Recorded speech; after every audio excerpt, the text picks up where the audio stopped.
My friends, I am in your debt. Think nothing of it. Your wounds are healing well, I trust.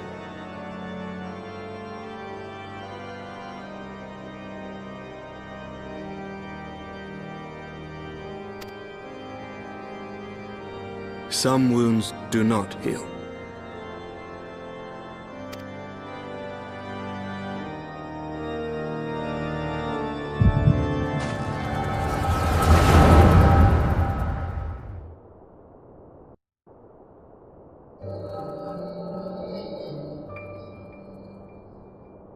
The Founding. The Scriptures, 1,000 years of lies, all to deceive the common man. Nay, our own brothers and sisters. For the blood of the Knights 12 flows within all our veins. You knew this to be true. You knew, and you concealed it.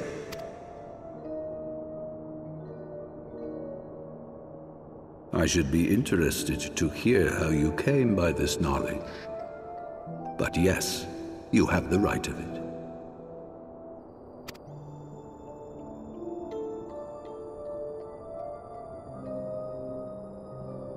The architects of Ishgard, King Thordan and his Knights 12, entrapped and butchered the great worm, Gureitoshi'III, that they might partake of her eyes and thereby transcend their mortal limits.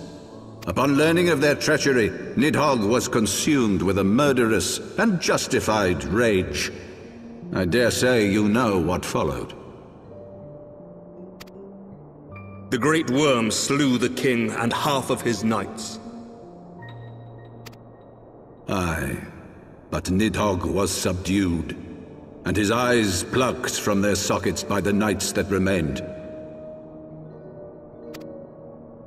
Their one mistake was to show mercy, for from his brother Hreisvelger did Nidhogg receive a new eye, thus rejuvenating his form and empowering him to embark upon an eternal quest for vengeance.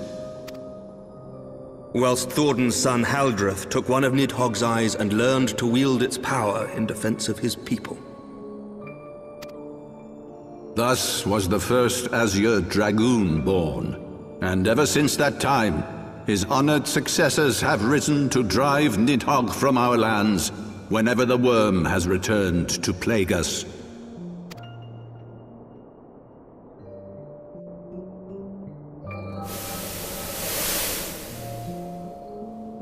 I ask you, my son, will you answer for my sins?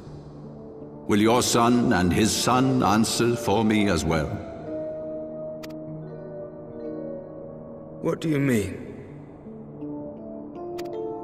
If a man cannot atone for his sins in the course of his all-too-fleeting life, must his progeny then be held to account? Must every subsequent generation be judged as well?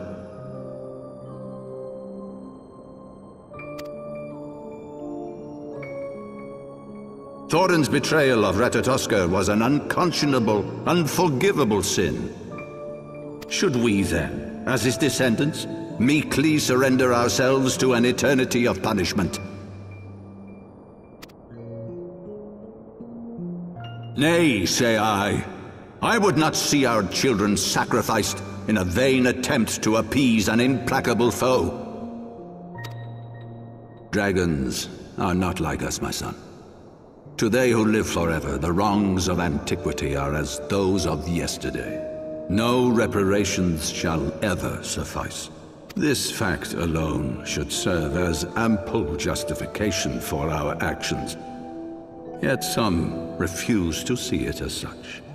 For men like you, who yearn to commit themselves to a nobler cause, a more compelling narrative is required. This is your solution. This is how you protect our people. You have given us a lost cause, a death sentence. With your compelling narrative, you but doom our countrymen to give their lives for a lie.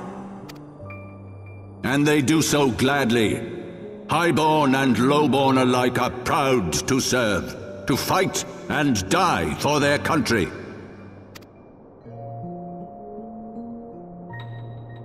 And what would you say to them?